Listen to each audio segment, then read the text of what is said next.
Good afternoon, everybody, and welcome to the Strategies for Brain Health. I'm Dr. Faye Begeti. I'm excited to be here. I'll just wait for my slides to come up. Here we go. So this afternoon, we're going to be speaking about the brain. We don't know everything that there is to know about the brain, but we certainly know a lot. For example, back in the Egyptian time, they actually thought the brain was a little bit useless. When they did the mummification process, they actually used a hook to actually remove the brain and essentially chuck it away. They thought it had no purpose. And then going on to the time of Aristotle, the famous philosopher, he hypothesized that because the brain had so many folds and such a large surface area to volume ratio, that the brain was used to cool the blood coming from the heart. It was essentially functioning as some sort of big radiator cooling our blood down. But now we know a lot more about the brain. We know it has 86 billion brain cells, more so than there are stars in the galaxy. And the brain does everything that makes us who we are. It governs how we move, how we think, how we speak, who we love, and how we remember. So essentially, I would say that the brain is our biggest asset.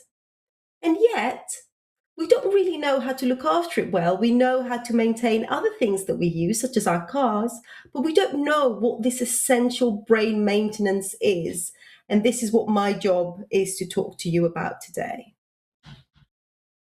Let's start off with some facts that are not as good when it comes to the brain. So our brain loses volume by about 0.2% each year after the age of 35. Now, I wonder who is above that age, because I certainly am. And then this accelerates further to 0.5% when you reach to the age of 60.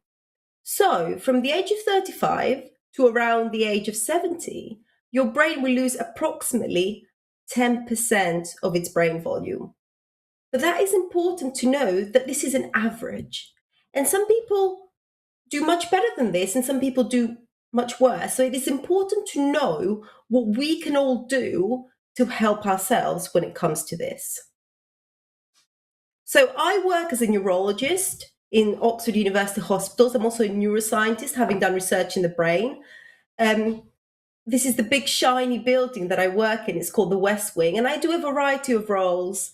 Most of it is clinical work, seeing people in clinics. Sometimes I will see them in intensive care, or when they're inpatient on the ward, and I can also do procedures where I take spinal fluid out of the back of the spinal cord. But by far the majority of my job is sitting in this clinic, and it can be a range of different clinics. It can be a rapid access clinic for emergencies, a seizure clinic, a headache clinic, a sleep clinic, a memory clinic, a movement disorders clinic. But I sit in these clinics, and a patient will come in and sit in that big orange chair right in front of me for me to diagnose and develop a treatment plan. And there have been so many occasions when I've been sitting in my chair and I really wished I could rewind time. I could go back 10, 20 years and say something that could have been done just a little bit differently, a little tweak that would have made a real difference in that person's life.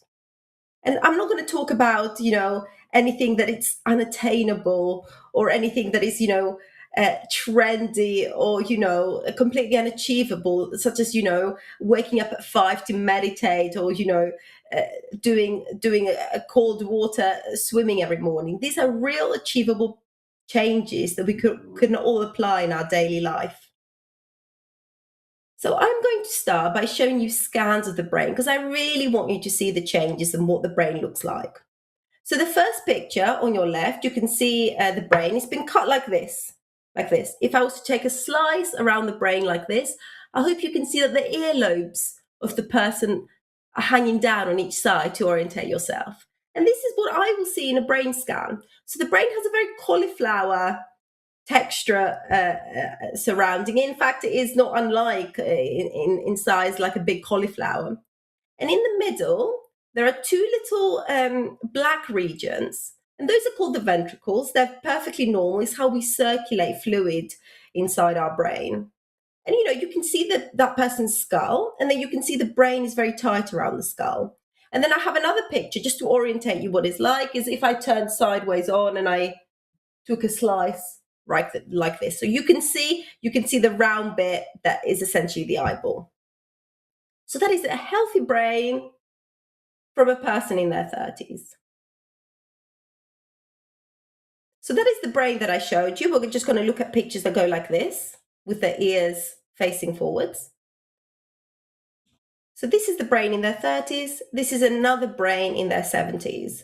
And I hope by comparing each brain, you can see there aren't really that many changes. Yeah, sure, you could say that the brain is a tad smaller.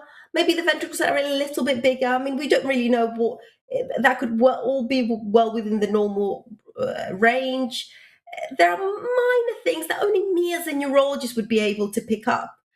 But essentially, this is a really, really great brain for somebody in their 70s. So you can have really good, healthy aging. Compare this to another brain, also at a larger age, and I hope that you can see that this brain has shrunk much more. Compared to the skull, there's a lot of black fluid. The fluid here is black, surrounding the brain. So the cauliflower appearance has been exaggerated. And the ventricles that I told you are normal in the center of the brain that used to circulate the brain volume have become very, very large. And that's because the brain has lost volume, so the fluid expands to fill that volume. And if you look underneath those ventricles, there is a little region either side of the brain that looks a little bit like this, like two round things. And there is a crescent of black with a tiny little white structure in the middle. And I really want to focus on those areas. In that person, they have atrophied quite a lot. And those areas are called the hippocampus.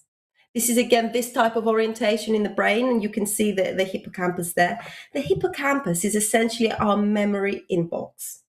This is where new memories go, just like emails would land in your inbox. And then from that part of the brain, they then go on to be distributed all around the brain in other areas of the brain. So it's like your inbox, you'll receive the mail and you'll file them into individual folders. And I myself have done research in this part of the brain, the hippocampus, and that fluorescent picture is actually my own work. But why it's so critical, this part of the brain, is because it is the area of the brain that is affected in Alzheimer's disease, the most common type of dementia. And when the hippocampus is damaged, what people start to see is that they lose their more recent memories. Initially, they may remember well, memories that are years prior or even decades, but they are not really remembering the day-to-day or the recent events that have happened. The other key role for this area is also in spatial navigation. So one of the earliest symptoms of Alzheimer's disease is that people start to get lost in familiar environments. We know that the reason the hippocampus is damaged like this in Alzheimer's disease is because of misfolded proteins. One of them is amyloid. And what happens, it misfolds. You can see it there in yellow. It forms clumps, and it essentially damages the brain cells. And here is where I want to tell you a story. Because several decades ago, scientists wanted to study this clumping of protein in the hippocampus and see how it contributed to Alzheimer's disease. So they asked a group of people to donate their brains to science.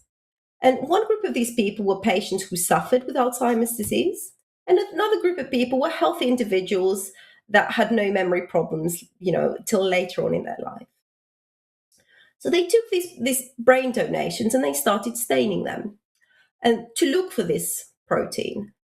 And when they started staining them, they noted that actually, yes, we do see this protein in the Alzheimer's disease brains of people who had Alzheimer's disease, but we're also seeing this protein in healthy individuals. And sometimes the level of that protein was very, very similar. So these healthy individuals that had this Alzheimer's disease protein misfolded and clumped should have had Alzheimer's disease symptoms, and yet they didn't. So this was all a little bit curious. And they went back to, the patient's doctors, their physicians, and they said, did that person by any chance have any memory problems? Maybe they weren't diagnosed with dementia, but did you notice anything? And, the doctor said, no, this person was perfectly healthy. So they went back to their families and they said, Did you notice anything? Could there have been an undiagnosed Alzheimer's disease dementia? And the family said, no, absolutely not. This person was very, very sharp, very, very with it, living really, really healthily with no support until the older age. So that was a really curious thing. And that's what led to the discovery of this concept that I want to talk to you about. This is called cognitive reserve. You see, the answer to all these questions was that the people, yes, they did have this Alzheimer's disease protein and it had clumped, similar to someone who would have had Alzheimer's disease. But what they had is throughout their life, they had built their brain up so much that it developed what we call cognitive reserve. And cognitive reserve is the brain's ability to have a buffering capacity. So when it has buffer, because it has more brain cells than it actually needs, it is able to remold, adapt, and cope with any damage that happens. So symptoms are very, very delayed. You can see that in that graph over there, because whilst we can't prevent Alzheimer's disease at the moment, although there's loads of studies ongoing when it comes to that. So we can't prevent this protein misfolding and causing trouble. If you have high cognitive reserve, you can see that it takes you a great deal of time for any significant damage to happen and to show any symptoms. Whereas if you have a very low cognitive reserve, unfortunately, there's not much buffering capacity and symptoms are seen very early on. So this is something important that we can do throughout our lives to really look after our brain health. So how do we build cognitive reserve? This is some examples what we can do. One of the key things is education and lifelong learning. It doesn't have to be formal education. It is that continuous challenge of our brain to form new neural networks. Learning a new language has been shown to be very, very important. And, brains of bilingual people have been shown to be on average around 5 years younger. But, that doesn't mean that you need to be completely bilingual. Just learning a new language and giving that challenge to your brain is actually really important to create that cognitive reserve. Mentally stimulating activities are good. Anything that you feel is a challenge to you, whether it's Wordle. I wouldn't say, to be fair, Wordle is much of a challenge, but this is the closest I ever got to actually having brain as the answer to my Wordle. But any other mentally stimulating activities, such as puzzles, and things like that you feel like really engage you and challenge you, are a really good idea. Social engagement, being very social, is really stimulating for our brain because we are innate social beings. Caregiving is a really good example. There was a recent study that actually showed that, parents with people who've had children actually show younger neural networks than people who had no caregiving responsibilities.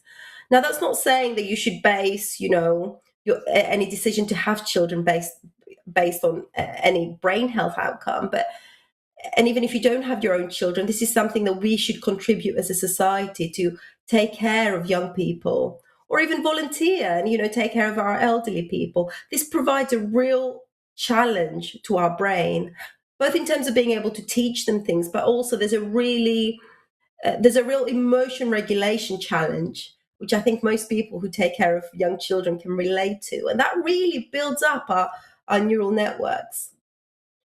And finally, there is a real shift when it comes to our relationship with technology, and this is something that something that they wanted me to mention as part of this talk. But I have written a book when it comes to this, so there is a lot of information in there that you can access.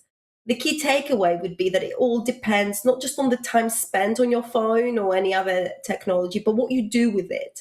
Are you using it to maybe be engaged socially? Are you using it to learn a new language? Are you using it to learn? Or is this a little bit of a wasted time and you are sort of passively, doom scrolling as a habit? So being balanced when it comes to our digital habits is key, rather than relinquishing technology altogether. And if you want to know more, I have a great resource for that. So I'd rather go on to talk about other concepts.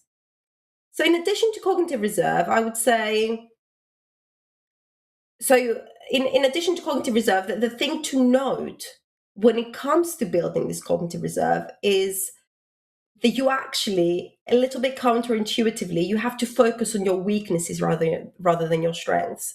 So once you become good at something, that no longer provides as much challenge to the brain. So you actually have what we call diminishing returns.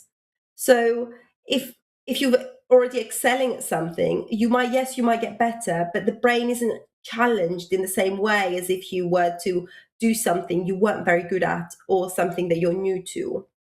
And the key thing to note when it comes to building cognitive reserve is that it has to be done at the right time of your life. If you already feel cognitively overloaded at work or with caregiving responsibilities or family responsibilities, it is likely that you are challenging your brain enough. The key time that you want to think about creating cognitive reserve is when you've gone into your comfort zone. So let's just say you started a new job and everything feels so overwhelming. You have to learn so many things. You have to speak to so many people. You have to do so many new processes. The reason you're feeling overwhelmed is because you are challenging your neural network. So you don't necessarily need to do anything extra. But once you are comfortable in your work, and everybody eventually becomes comfortable. I mean, I've even become comfortable to dealing with, neurological emergencies. Um, the first time I approached somebody having a seizure, I was a lot more out of my depth than I am now. So just think about the time that you're starting to feel comfortable and a lot of your work has begun to feel fairly routine. And that means there isn't as much challenge as there used to be. And that is a good thing in a way because your neural networks have become very efficient at doing that job. That's the time that you want to think about other ways to create cognitive reserve. So, in addition to this cognitive reserve, I would say another key protective factor when it comes to the brain is exercise. We think of exercise as being really, really good for the body, but we don't really think about the effects that it has on the brain. And there are two key effects I want to tell you about. Firstly, aerobic exercise, which is anything that increases your heart rate. It can be running, it can be swimming, it can be cycling, it can be fitness classes, releases this really nourishing chemical called brain derived neurotrophic factor. And this chemical is released and it really nourishes and protects brain cells and it stops them getting damaged. In fact, this does such a good job that now we have 3 trials in Parkinson's disease which show that even after a disease has started, like Parkinson's, which is different to Alzheimer's disease, and it has more movement problems in the beginning than it has memory problems. But even if a disease has started and you apply a sort of aerobic exercise regime protocol a few times a week, 3 times a week or so, then that disease slows down than if you weren't to do any exercise. So it is really, really important. And again, it's important to be balanced. Don't worry if you're going through a time of your life that you can't be active, whether it's due to sickness or, again, having young children. The main thing to think about is what you do to your brain over decades. So we want to be, active over decades. It's important not to worry about a few short weeks or months or possibly even a year if you're recovering from something. The other type of exercise is resistance exercise, and that's something that provides a sort of stress to the muscle itself. And that releases some other chemicals called myokines. And again, they cross the blood brain barrier and they signal to the brain, have all sorts of positive effects when it comes to brain health. You can, of course, combine exercise with cognitive reserve, and that is a really great thing to do. Combining exercise with cognitive reserve is the kind of thing where you are both being active, but you're also learning a new skill and challenging yourself. Racket sports are a really great example, but also is any sport that requires some sort of strategy. It can be a team sport, so you're getting a social aspects. It can be martial arts, where you're also enhancing your coordination. But anything that gives you that extra cognitive reserve is a really great thing to do. And finally, I want to talk about sleep as another protective factor. Now, I could do an entire, hour-long webinar on sleep and what it does because I run a sleep clinic, but I want to give you some key things that you need to know about sleep. So firstly, what you need to know is that sleep is not just an off switch. The brain is actually just as active, if not more active, when you're asleep as you are when you're awake, because the brain actually undergoes several important processes, maintenance processes when you're sleeping. And in fact, one of those processes is to clear that misfolded protein that causes Alzheimer's disease that we talked about earlier on in the talk. So during sleep, there is something called the glymphatic system, and its purpose is to clear away those misfolded proteins. And studies show that if you have ongoing sleep deprivation, then that can increase your risk of getting one of those brain diseases such as dementia. Let me give you some tips when it comes to your sleep. Sleep is governed by two key hormones. The first one is called cortisol, that the brain releases to wake up and become alert. And the other one is melatonin, which is the sort of one of the main initiators of sleep.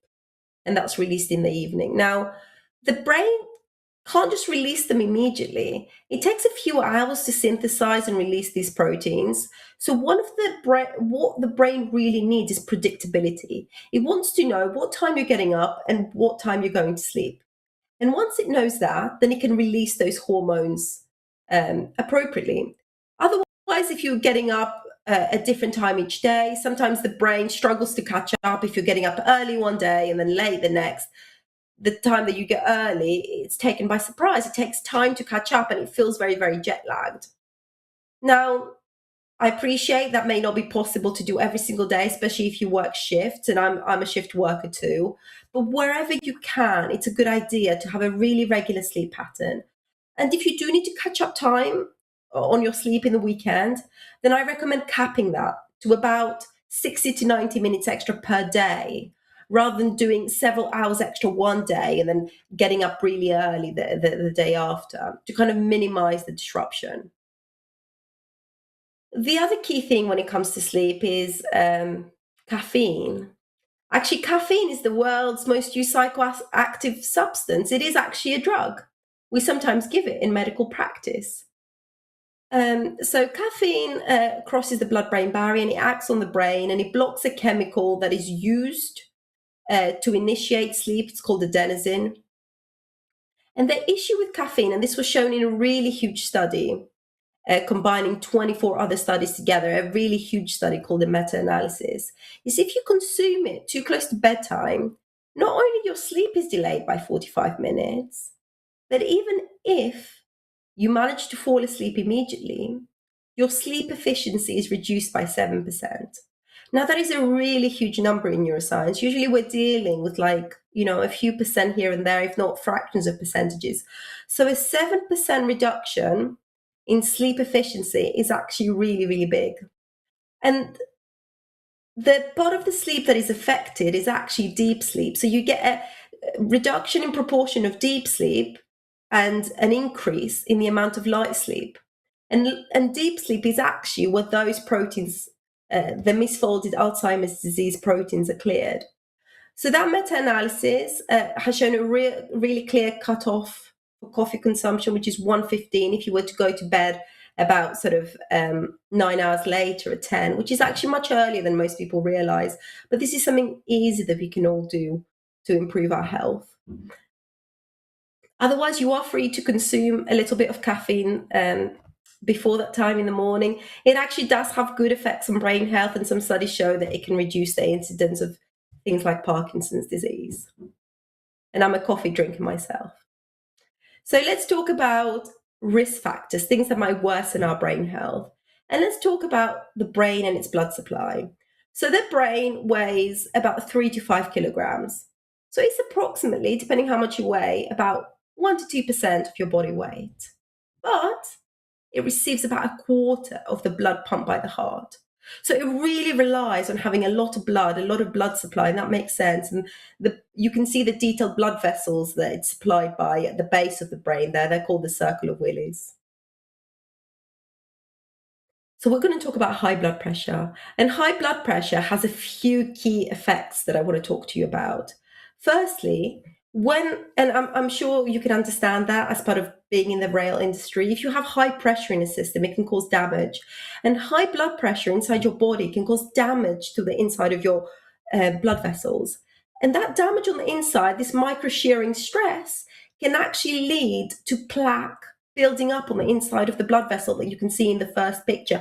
And it can cause narrowing of the blood vessels. And sometimes it can cause complete blockage, or a bit of the plaque can fly off and cause blockage further down the line in a smaller artery.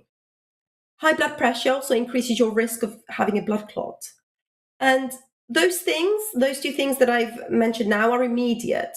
When they happen in minutes, and it's called a stroke.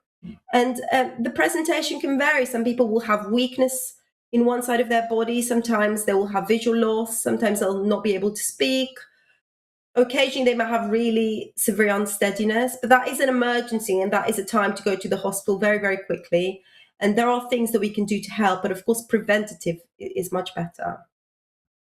The third thing that can happen very, very quickly if you have high blood pressure is that you can get a ballooning because of a weakness in the wall of the artery, and that's called an aneurysm. And that aneurysm can burst. And if there is a lot of blood, it can cause similar symptoms to a stroke. But another thing that it can cause something called a thunderclap headache, which is a headache that comes on immediately within 1 minute. You don't have a headache, and then bam, you have a headache. It's very, very severe.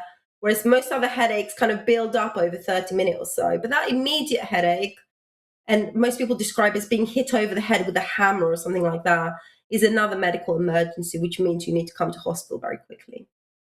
But in addition to these things, which may or may not happen, there is much more insidious damage that can happen as well. So let's go back to our brain scans. We have the healthy aging brain scan on the left and the slightly unhealthy aging on the right. And remember, I mentioned to you that in the center of the brain, there's two black circles, and they're called the ventricles. This is how we circulate fluid inside the brain. And what I hope you can see is that there are two slightly grayish white strips, right, like diagonally next to the ventricles. That's the damage that has been done by high blood pressure. It's actually called small vessel disease.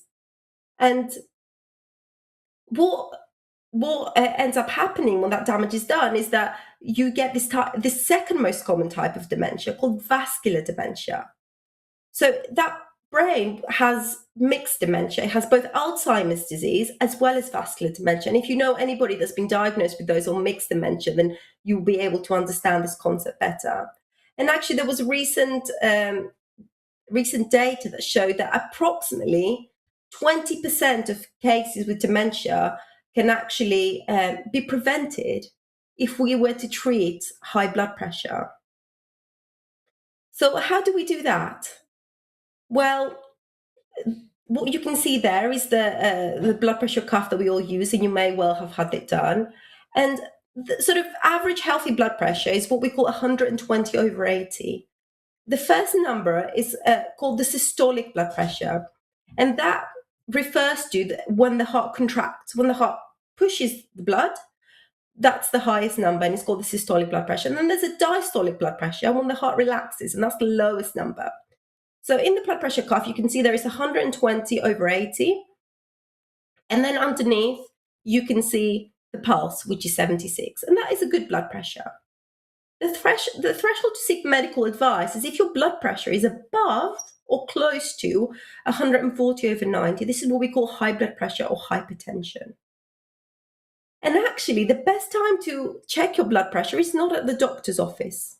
It's actually at home. So I recommend to my patients that they buy a blood pressure cuff and they monitor it themselves at home. Because high blood pressure is also a stress response. And it makes sense that when we're stressed, we want our brain to have more blood volume, more blood pressure to be able to respond to that stress. And what we know is that going to the doctor is actually very stressful. I mean, in my hospital, there's so much traffic, people are stressed by the parking, they're stressed in the waiting room, they're worried that, they may have a diagnosis that, may not be so favorable. So those kind of things raise their blood pressure. And that is understandable and it's completely normal. Just like if you were watching a horror film, I'd expect your blood pressure to be high. But that's not the blood pressure I want to treat. I actually want to know what your blood pressure is like when you're sitting on your sofa at home and relaxing. Because if it's high then we really need to treat it.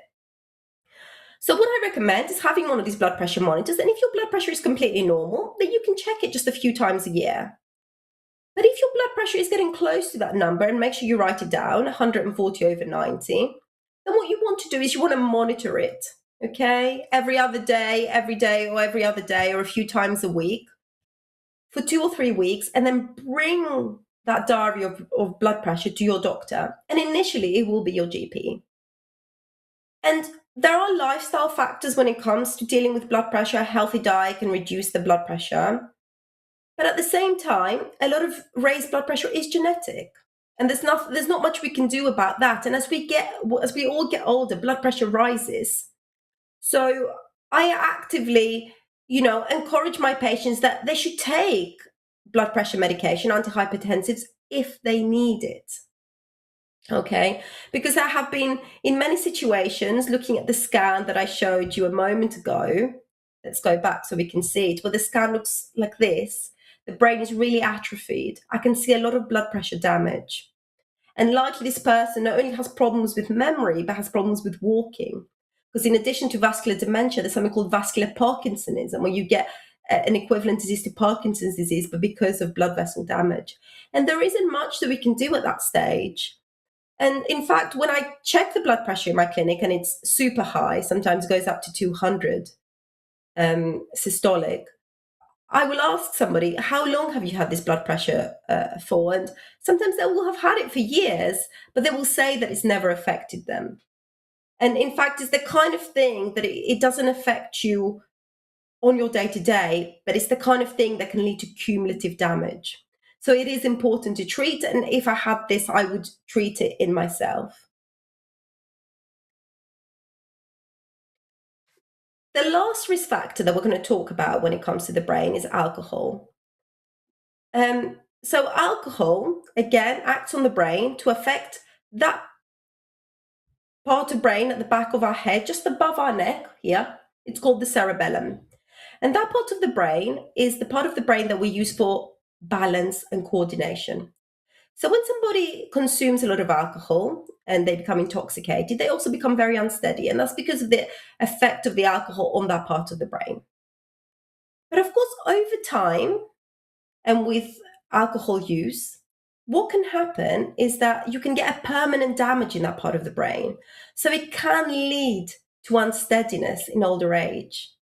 This is combined with another part that alcohol affects, which is the peripheral nerves. The peripheral nerves are the nerves that go down from our spinal cord to the edge of our feet, and it damages those. And you can get something called peripheral neuropathy, which means that you don't feel the ground as well when you walk. So that combination of leading to a problem in the cerebellum, that small part of the brain, making it atrophy, making it go smaller, and peripheral neuropathy can cause people to be quite unsteady later on in life. And the key thing to know is that I have seen that happen in people who are not necessarily alcoholics. People who will, for example, have 1 or 2 glasses of wine every single day, but they will have done that for many, many decades.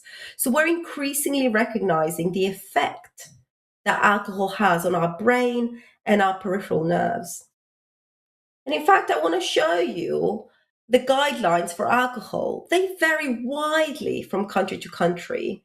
For example, in the UK, you can have up to 14 units a week if you're a man, and the same if you're a woman. Some other countries impose a lower limit on women, but you will see that there is a huge range in what is in the guidance and what is communicated to people. But actually, our brains don't differ that much between countries.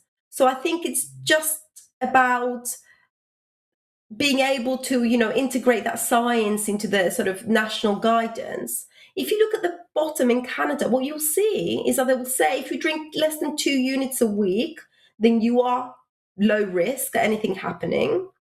And then if you have 3 to 6 units, that becomes moderate risk. And then more than 6 units, that becomes high risk. So that's actually so much lower than what the UK says is actually acceptable for us to have. So I just want to tell you my 2 key rules that I tell to my patients is that when you're drinking alcohol, it's important that you treat it as a reward rather than a habit. So that means don't drink daily. Don't get into the habit of having your regular glass of wine with every meal. Think of it as a celebratory thing, because after all, I think it's important that we live our life. That's also a good thing of brain health. So if we enjoy it, then that's absolutely okay to do. I just think it's important not to do it daily. And actually, anything that we do daily, we become habituated and accustomed to. So it becomes no longer as enjoyable as if we save it for those special occasions. And the other thing that's so important is that you do not use it as a coping mechanism. So you do not use it as a way to sort of process emotions, because that is actually when alcohol use can really get out of control. So you use it as a reward and try not to rely on it as a coping mechanism or a crutch. Okay. So look, this is the path to brain health that I talked about. So we have several protective factors. I haven't had time to cover everything there is to know about brain health, because after all, we have so much research and we know so much. But if you focus on building cognitive reserve, having good quality sleep, okay, and within that goes your caffeine intake has to be before 1 p.m. Physical activity, both resistance and aerobic, and then you focus on the two key risk factors, okay? High blood pressure and excess alcohol consumption, as well as that, there's a few others that don't necessarily apply to everybody. Those are the top things that I would recommend in my practice as a neurologist. And I think I want to end with this beautiful quote by Michio Kaku, theoretical physicist. Sitting on your shoulders is the most complicated object in the known universe. That's your brain, that's your biggest asset, okay? It's important that we look after it well, and I hope I've shown you how to do that today. You can, of course, connect with me on social media. I post loads of things as on Instagram, if you type at @the_brain_doctor, or you can connect with me on LinkedIn. You can look at my book, and there's also a QR code there. If you're able to see it, you can scan it, and I'm happy to have feedback on my talk, because I'm always trying to improve the talks that I do. So I'm going to go straight into questions, because I've heard that there's quite a few of them. So we're going to dive straight in. So let's see. If I'm concerned about short-term memory getting worse, what steps would you initially recommend? Are there certain brain stimulating activities that have proven to improve or stabilize short-term memory? So it's interesting. So actually, it depends what part of the memory is the problem. We don't necessarily in the brain have something called short-term memory. We certainly, you're right to use that term, but there's something that's called attention, where your inability to focus is affected. And there's also something called long-term memory, where your inability to store certain things is affected. The first step for anybody that has any memory issues, and I would recommend, is go see your GP, because they will be able to do something called a memory screen in blood test, and will rule out a lot of different conditions that can cause memory issues. Things like thyroid, B12 deficiency, folate deficiency, all these things can cause memory issues. So the first thing is to get those blood tests done, and then focus on the brain. If those come back okay, and your GP doesn't think, sometimes they do a short memory test, doesn't think there is an actual problem that needs to see a neurologist, then you can focus on building the cognitive reserve that I mentioned earlier in the talk. Do you have any recommended brain training apps? Are some more effective than others at helping with cognitive reserve? Yeah, to be fair, everybody in the entire world wants me to recommend a brain training app. I have people after me all the time. I will say that not really. The main thing is the challenge. So for example, if you like doing Wordle like I do, the first time I did it, it would be a challenge. Now that I've done it several hundred times, it's no longer a challenge. I just enjoy doing it. The key thing is to be trying new things rather than repetition. And unfortunately, a lot of the brain training apps at the moment just do like repetitive things that you tend to get better at. But I would say try real life things like learning a new language, hobby, musical instrument, things like that. I would recommend.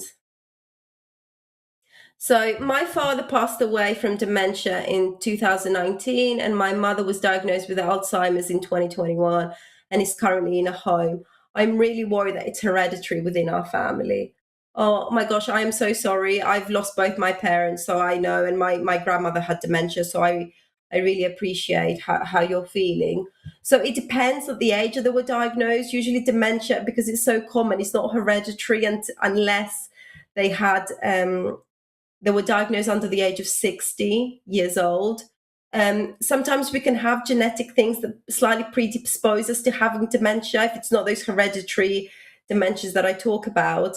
But even so, it tends to be a sort of 10% increase to getting dementia. So there's a 90% chance that you don't. But if it's not a sort of a direct increase, it would usually happen at a very young age, so definitely under 60, possibly under 50 years old, the age of diagnosis. So if it happened in old age, then I think it's okay to not worry. But again, speak to your doctor for the full family history. Hello, I'm 55 and I've noticed my memory is getting worse. I've also noticed I struggle with decision making after dealing with the loss of my wife 2.5 years ago. Do I accept this or can I do anything to improve my brain function?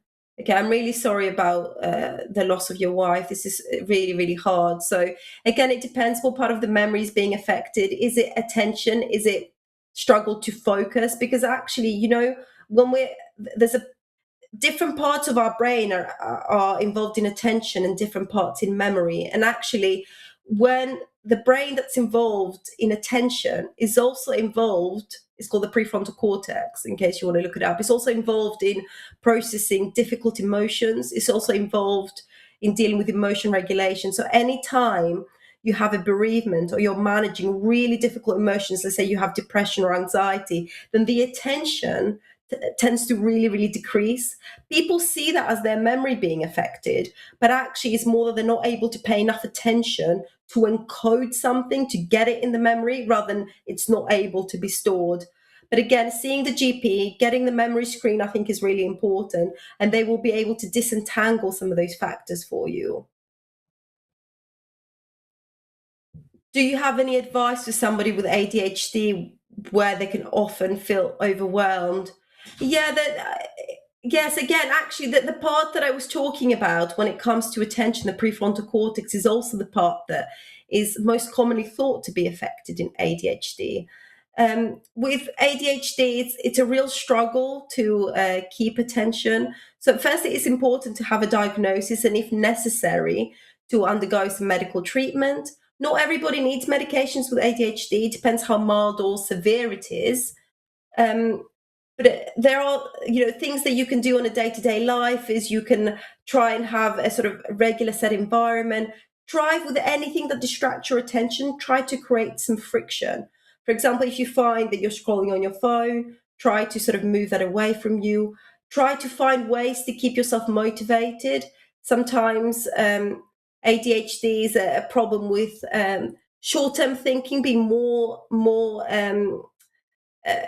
prominent in the brain than long-term thinking. So setting mini artificial deadlines is really key. For example, I'm going to do so much work, 30 minutes of work, a real sprint, and then have a break. There's so many things that we can talk about, but I think we'll need a different webinar. I'm being asked to go on to the next question. So can the damage of 7+ years of not enough sleep be undone/mitigated with healthy sleep levels thereafter, as well as other activities to improve your brain health? Absolutely. And like I said, parents undergo so much sleep deprivation, depending how many children you have, you can even be up to a decade. And they actually show younger neural networks because of the other cognitive reserve that they've built.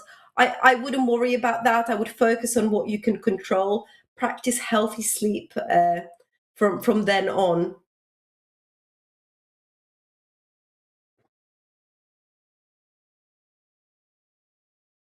So again, there's another question on neurodiverse individuals.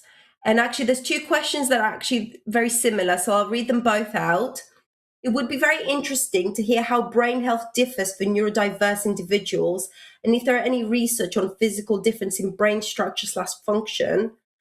And then, are there any links between ADHD and long term brain health, especially with the use of stimulant medication? So, ADHD is a neural network connectivity, more of a functional problem about how the prefrontal cortex communicates with other areas. The structure of your brain at a brain scan will be exactly the same. I wouldn't be able to tell that you've got ADHD from a brain scan. And in terms of preventing your brain getting smaller or shrinking or atrophying, being the medical term, then the same things apply in terms of cognitive reserve, physical exercise, sleep.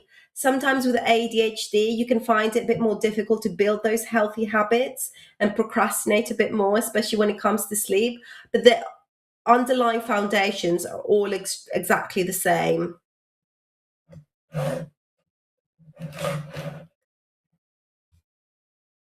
Um, if you are suffering from an illness, should you allow your body to sleep rather than set your alarm for the same time? Does this affect the melatonin and cortisol? That's a great question. No, if you're sleeping, if you need to sleep during an illness and you listen to your body, that is your brain actively trying to recover.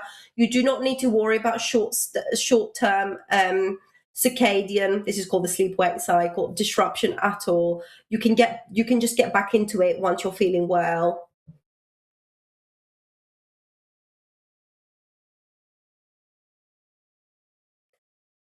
I've always had lower blood pressure than normal.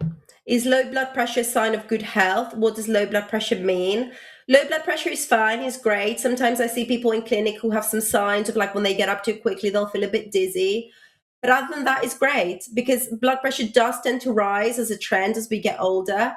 And some people will go into their 90s and still have low blood pressure. It's not a bad thing to have. Just make sure you're hydrated so you don't get too dizzy if you stand up too quickly.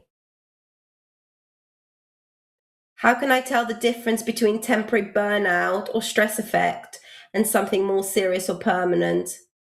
Um, there isn't a lot of context to that question in terms of what it affects your feeling. I would say that you should see a doctor to be able to tease out the differences. I mean, your GP is there to let you know if you have a physical illness. And my husband's a GP. He medical school for 6 years, training after for 5 years, 10 years as a GP. I wouldn't expect you to know. Is what I'm trying to say. What I'm trying to say is that he's done this for 20 years and so have my other GP colleagues. So I wouldn't take that pressure on yourself to be able to tell the difference. I would say see a doctor if you're worried, and they will be able to guide you. I hope that that's okay.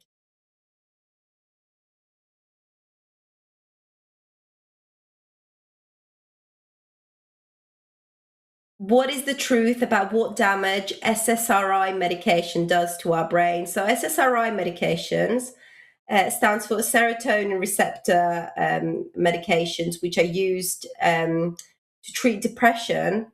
Now, look, every medication has side effects. I've not seen in brain scans that there's any long-term damage from those medications. You should obviously only take those medications if you need them. You wouldn't take any medication that you don't need, but actually the damage that can be done, if somebody has uncontrolled and untreated depression and goes on to self-harm and things like that, can be much greater. So everything in medicine is something called a risk benefit, whether, any risks of side effects are better than the benefit you'll gain given treating your condition. But I've not seen any long-term damage in brain scans.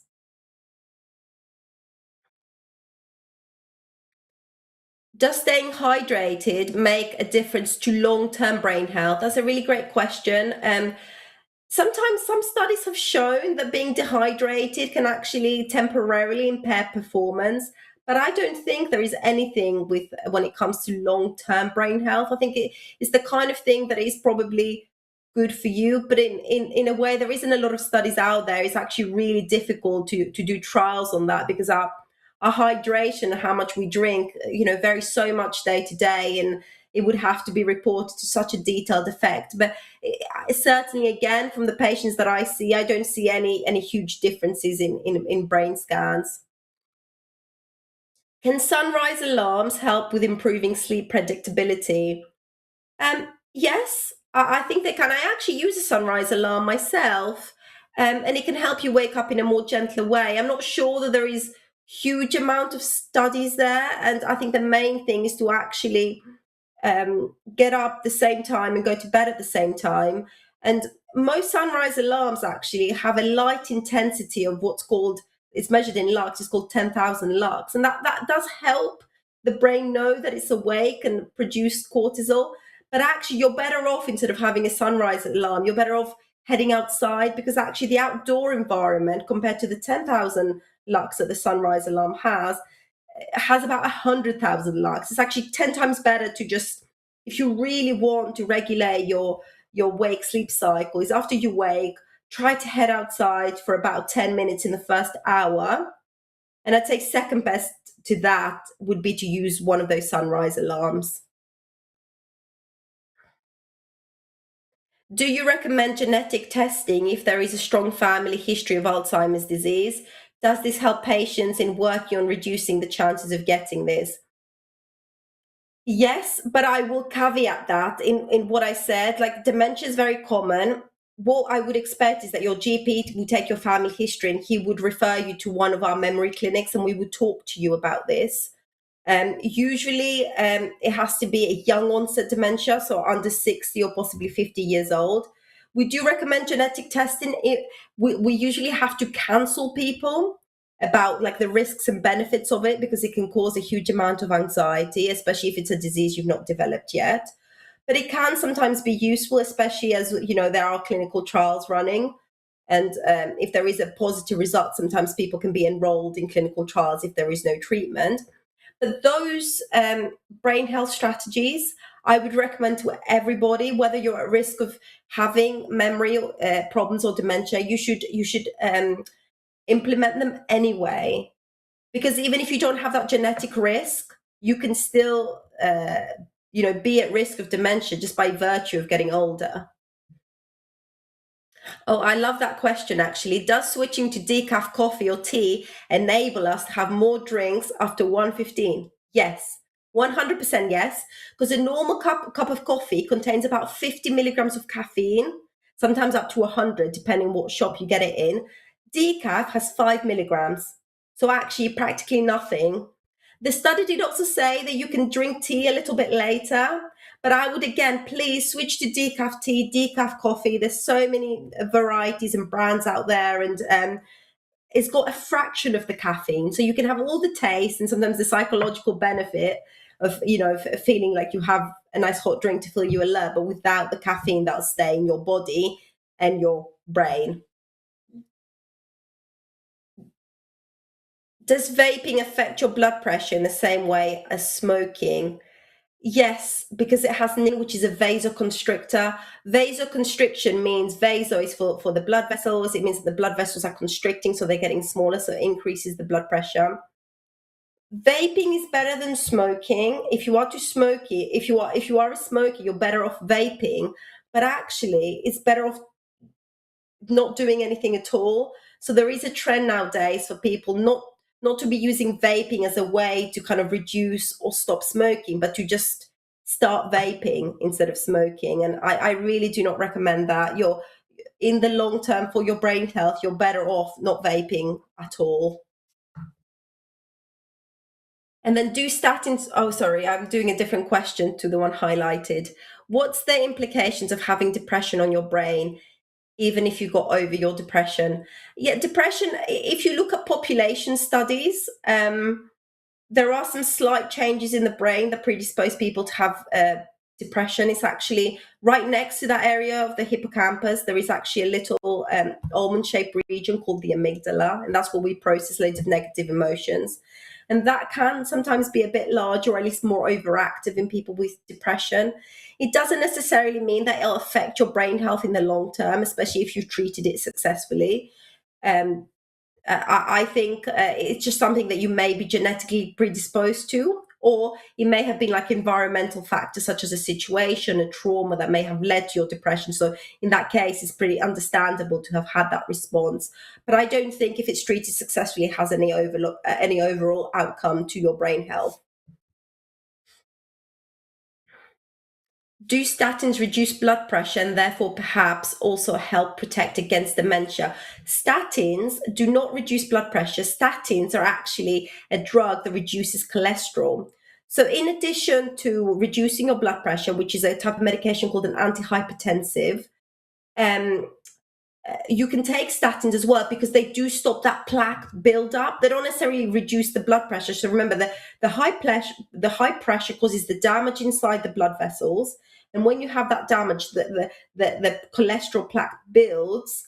But the statins can reduce that plaque building. So I think if you have been recommended them, you can have a chat with your doctor, but they do reduce the incidence of vascular dementia. So if I see that kind of vascular disease in a scan, especially if the person is a younger onset, I will recommend that high cholesterol is treated by statins and blood pressure is reduced with antihypertensives. Do you have any evidence of damage to the brain caused by COVID? Yeah, this really depends because I was actually a doctor during the pandemic. I looked after loads of people with COVID, and it depends. It depends on the context. Firstly, COVID led to quite a few strokes. It led to bleeds. It led to people being in intensive care with quite substantial brain damage. Um, in terms of long COVID, is actually a bit, if that's what we're referring to, then in terms of long COVID, is slightly different because we don't see the same changes in the structural brain scans that we do for people who've been in intensive care or have had strokes. Again, the main thing is if you're worried that something is causing you problems, it's probably best to see your doctor to get a full and thorough evaluation.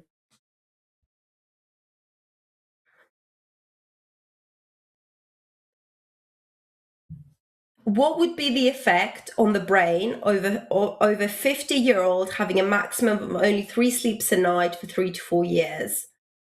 Look, I mean, it's hard to tell. Firstly, 3 to 4 years is a short time period. It's very, very long to you. I completely appreciate that. But we're talking from the age of 30 to the age of 70, so we're talking 40 years. I wouldn't necessarily see a direct effect on the brain, but I would want to know why somebody is having 3 to 4 hours of sleep. One of the main conditions that happens around the age of 50, again, I'm making huge assumptions, is something called sleep apnea. And so that can cause people, for example, not to sleep very well, to wake up a lot.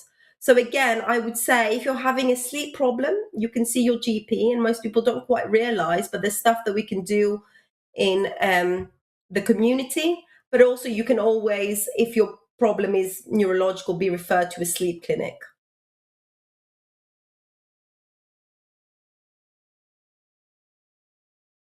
I'm being told that we have just 2 minutes to go.